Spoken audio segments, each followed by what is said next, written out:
Hello, and thanks for watching episode 3 of Dear Kevin. There's nothing really Kevin Smith related on this, but I have other interests beyond Kevin Smith. And it's a nice, look, a set. So, this episode is going to be about Clerks.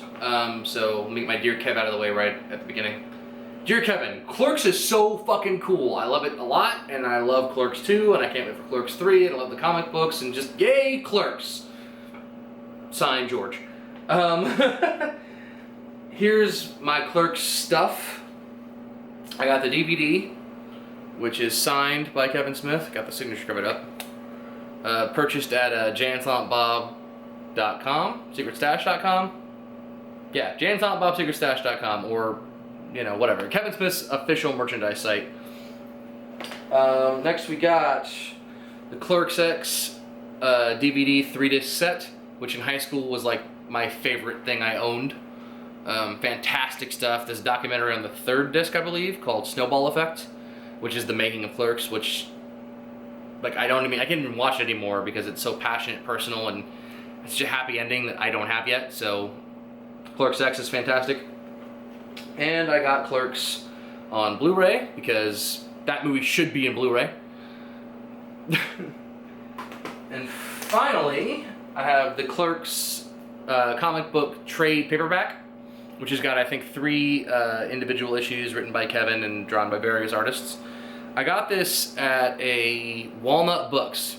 No idea if anyone remembers what Walnut Books is. I think it was related to Barnes & Nobles, but it was a smaller store, usually in malls. Malls don't have bookstores anymore because people don't read because of the internet and people are dumb and smartphones and rallying against technology. Cool thing about this particular copy is, when I found it at Walnut Books in the mall, it's actually autographed by Andy, which is Andy Parks, who I believe went on to do Kevin Smith's Green Arrow run. I think that's a legitimate autograph. It could be just part of the art. Never had it authenticated. But why would a copy found in a mainstream chain store be personally autographed? I don't know. If it is, yay for me. So, Clerks. Here's my Clerk story. I'd seen Jan and Silent Bob Strike Back first, which I'll get to eventually when we get to Jan and Silent Bob Strike Back. I was recommended to go watch his earlier work. And I think I may have seen Mallrats before Clerks as well. And weirdly enough, I think I got the Clerks cartoon from Netflix. That's how I was getting movies at the time. I actually used the DVD. Netflix actually has a DVD section as well, guys, not just on the internet, not just the instant watch part. When I was looking for Clerks on Netflix, it had 2 things: Clerks and Clerks Uncensored. And I live in a world of special editions and uncut DVDs and whatever, so I figured, I want the uncensored version. Turns out Clerks Uncensored is the name of the DVD box set for the cartoon, which I also own. I didn't pull that out to add to my Clerks stuff because I'm going to do a whole other vlog episode thing about Clerks the cartoon. But so I think I got that first. I was like, this is not the movie, what the fuck, and I returned it. I finally ended up seeing Clerks when I got it for Christmas 2004, and that was the autographed copy on DVD. This copy, that was the copy I got in the mail. So I was already, I guess, a Kevin Smith freak before I'd seen Clerks. I was already a Kevin Smith freak. And I remember watching it with my parents. I'm 14, 15 years old. I watched it with my mom and my dad, and my dad on Christmas because, that's what you do on Christmas, is have fun with your gifts. I'm a movie nut and had been for a long time, so that was the big gift that year was Clerks. And I remember during, I think, the Jizz Mopper conversation, where Randall says, "You ever wonder how much the average Jizz Mopper makes?" And that whole conversation. I think during that scene, my father goes, "This is despicable, what are you doing? You're watching this with your mother." And my mother was like, "This is funny, I don't know what your problem is." I remember that. Anyway, so that's my connection to the movie Clerks. I have the book, the Clerks Chasing Amy screenplay book, which I realized I should have pulled to add to my stack of, Clerks swag. Did not. I'll pull it out at some point. Not my dick, but, the book. Clerks is kind of a miracle of a movie to me. It's a movie that is so of its time in as much as you can't make a movie like that anymore and have it get picked up by a big company and released and start a filmmaker's career, because with the advent of the internet and cameras like the one I'm using and smartphones and whatever else, a personal, well-written, well-directed or not, a personal, funny, specific movie is so easy to make nowadays. So the market is flooded with it. Independent film isn't exactly dead, but it's gasping, and that's because anybody can make a movie. And in a day and age where you can shoot anything with anything, Clerks is being made all the time, like that type of movie. In 1993, when he shot it, and for 1994 when it was released, it was kind of unheard of. The only real independent films being released around that time that got any buzz were shit like Jim Jarmusch with, what's Jim Jarmusch? The one in black and white where the camera never moves and whatever, that movie. Fucking goddamn it. I've still been drinking and watching Matt Myra and Kevin Smith, so sorry I'm forgetting the name of that film. That one, Spike Lee with She's Gotta Have It, and Quentin Tarantino with Reservoir Dogs. Those were like the big three independent guys around this time. Linklater as well, for Slacker. And if you'll notice, Clerks is sort of the standout of those movies because Slacker, the Jim Jarmusch movie that I can't remember the name of, Reservoir Dogs, and She's Gotta Have It are all personal, yes, but they're also artistic and strange, and they're art films. Not just independent, but art films. I know that sounds weird for me to say Reservoir Dogs is an art film, but it is, or was at the time. Those movies had critics on their side based on their style or their content. Clerks is really populist fare, sort of, in as much as it's not about lost souls or minorities or anything really deep to say about a certain type of people. It's this very simplistic story about two dudes who have a shitty job and they're just trying to break up the day. At the time, that was absolutely arty, and I still think it's brilliant because no other movies really captured that. There have been attempts like that Ryan Reynolds flick Waiting, and I'm sure others. But Clerks steps aside and takes the art film indie idea and turns it sort of commercial in as much as the things being said in that movie are not alienating to a majority of people. It's vulgar, so if you don't like vulgarity, you don't like bad words, fuck, shunt. Shunt is a bad word now. Fuck, cunt, shit, piss, all that George Carlin stuff, then obviously you won't like Clerks. But beyond the language, it's about friendship and love and adolescent relationships. Well, not adolescent, but early 20s relationships. And yeah, it references Star Wars, which is niche, but no, it's not. It's Star Wars. Even then, which wasn't being talked about as much, it was still like the highest grossing film of all time behind like E.T. and Jurassic Park. So the content wasn't alienating. And for me as a viewer at 14, I wasn't blown away by it in terms of content or style. I was blown away by the fact that something this personal and wonderful and simple, and not in a bad way, simplicity is tough to do, could be a movie and could launch a career. Because, and I'd come to find that writing a movie that simple and wonderful is really fucking hard. Like, most movies I think suffer from being too long, and they have Act 2 problems, which is something I believe in.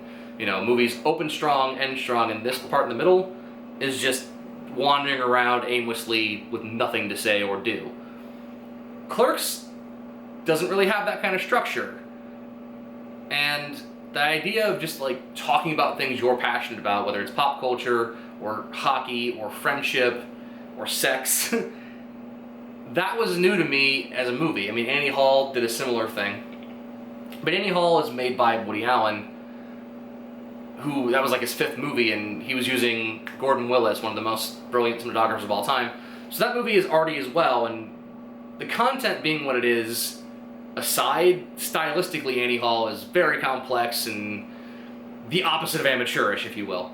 Clerks is just like, let's talk about things that matter to me, or matter to us. You know, geeks, dudes in their 20s, people with shitty jobs, you know, that kind of thing. So I loved Clerks. I think it's funny, I think it's brilliant. I think it still holds up. I hadn't seen it for a few years. I'd moved to Los Angeles. I lived in Austin for a while. I moved to Los Angeles to go to film school. Fucking hated it. That's a whole other vlog.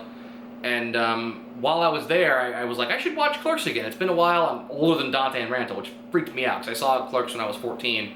Those characters are 22, and it fucked with my head that I'm now older than Dante and Randall. I'm 27 as I do this vlog. So I moved back to Austin. The job I found was at a convenience store, and a couple months into working there, I was like, I have to watch Clerks.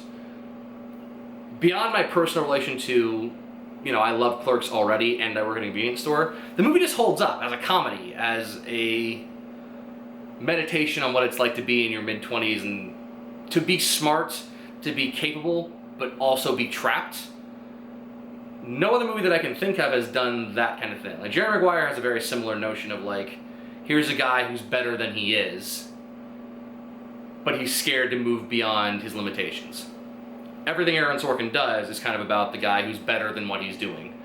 But Clerks is the relatable version of that, which is, I'm young, I'm in my 20s, I know I'm smart, I know I'm capable, and I'm working at a convenience store, or a video store, or a McDonald's, or insert your own crappy job now. And it gives us hope while also not making us feel entitled. One of the most revealing moments in that movie to me is Randall's little mini monologue towards the end after Dante and Randall had their fist fight. I'm not going to explain Clerks. If you haven't seen Clerks, all this shit I'm talking about won't make sense. Go watch Clerks. It's like 94 minutes. It's fun. Watch it. Near the end of the movie, after Dante and Randall had their fight, they're talking about the events of the day. And at a certain point, Dante says, like, you know, fuck you, Randall, you've ruined my shit. And Randall finally, this very funny, wise-ass character, finally snaps and goes like, fuck you, dude. Like, you're so superior. You act so fucking superior. And you overcompensate by having what's basically a monkey's job, and you make fun of everybody else. That's what I think a lot of people, particularly in my generation, like I talked about in the last video, that whole 9/11 generation, we all saw at such a young age how fucked up the world is, so what's the point of trying? I think that's this weird unspoken thing a lot of us have. Where it's like, I don't want to work really hard at something because A, George Bush is president and he's a fucking retard, and B, like any day you could just fucking have your world end because some retard is the wrong word to use twice. Because some, you know, backwater, moronic, fundamentalist, stupid people can just crash a plane into you. So I think a lot of people of my generation were like, I'm just gonna be happy and find a way to live and lord it over the people and make my life better by making fun of those who I perceive as less than me. And the point of Clerks is sort of that, which is, doesn't a minimum wage job suck? Doesn't retail suck? But I think the real point of Clerks is, if you are brilliant, if you think you're brilliant, if you have a friend like Dante or Randall to each other, do something better than what you're doing. You are better than your job. Particularly Clerks 2, I think, says this. I mean, we'll get there. But like the whole notion of being trapped in a minimum wage gig, we're not trapped. There's always a way out. And that monologue of Randall's where he says, like, fuck you, you're overcompensating because you work in a shitty job. If you're so fucking smart, what are you doing working here? Yeah, not just me. I have plenty of friends who are smarter than me, who are far more, you know, excelled by the traditional routes, that also lament their station in life. I think that's human nature. We all lament our station in life and want something better. If you fucking hate where you are in life, do something about it. Move forward. And I tried to because of Clerks. I'd loved movies, I'd written some short stories, I'd done a little bit of noodling around as a writer. Clerks was the movie that made me realize that what I had to say and my point of view on things was valid. As simple and small as that might seem, it's really not. Because when you see something by someone you love, or when someone you love tells you that your point of view matters, the way you see the world is original or unique, those are synonyms, that's strong. That can carry you for quite a long time.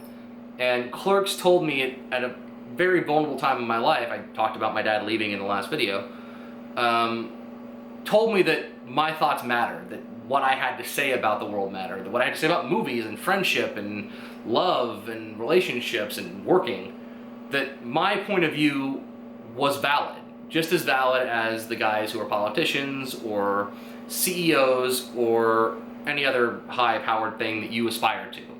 Don't aspire to those guys or those gals. Take who you are and find a way to make your point of view matter. Share it, which is the whole point of this video series. What I'm doing now. So yeah, I guess I'll end it there. Without Clerks, I wouldn't be the person I am today. I wouldn't have written what I've written. And without Clerks, I wouldn't be doing what I'm doing now, which is, again, seems very small. Just a drunk guy talking to a camera, trying to sort out the weird place he's in the world. But it can have meaning, hopefully. Like, I don't know who's watching, if anybody is, but hopefully what I'm saying can help you. If it is at all, like don't deal, like, I don't matter in your world. What matters is you, okay? And if what I'm saying makes any kind of sense to you, seek out your friends, or the ones that matter to you, the people in your life that you love. Find them and talk to them and find a way to elevate yourself. I know that's like a huge message to impart on this little 90-minute black and white filthy movie from 1994, but that's what it did to me. Find a way to love yourself and grow from it. That's my message for this vlog. You're amazing. Everything you think and do is unique to you and who you are. And if you could find a way to express it, whether it's writing, whether it's painting, music, you know, drawing, doodling, math, whatever it is, whatever the thing is that makes you passionate and gives you a reason to get up in the morning, the thing you look forward to doing, whether watching a TV show, if the thing you wake up wanting to do is watching a TV show, the thing you're bored at work doing, that's the key here. When you're at work and you're